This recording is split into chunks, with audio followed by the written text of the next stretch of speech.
আমরা বাচ্চাদেরকে প্রশ্ন করব। এই প্রশ্নগুলোর উত্তর যদি বাচ্চারা দিতে পারে তাহলে বাচ্চাদের জন্য আজকের এই পুরস্কার। দেখি চলেন দেখি কে কে আজকের এই পুরস্কারগুলো নিতে পারে।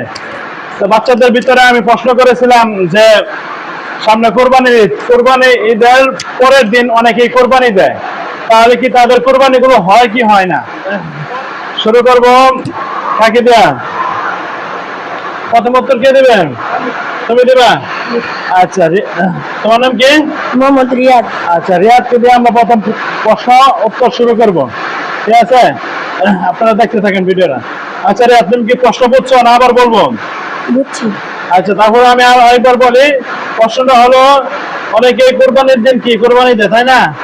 অনেকে আবার কোরবানির পরে কোরবানি দেয়, কোরবানির পরের দিন। কোরবানির পরের দিন কোরবানি দিলে কি কোরবানি হয়? জি।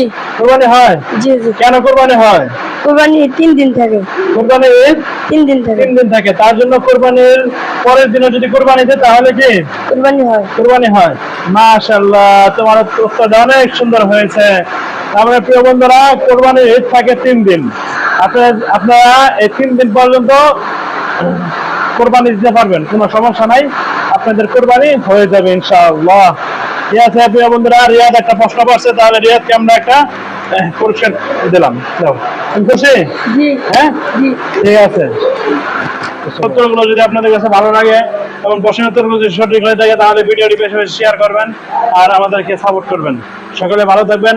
আসসালামু আলাইকুম ওয়া রাহমাতুল্লাহি ওয়া বারাকাতুহু।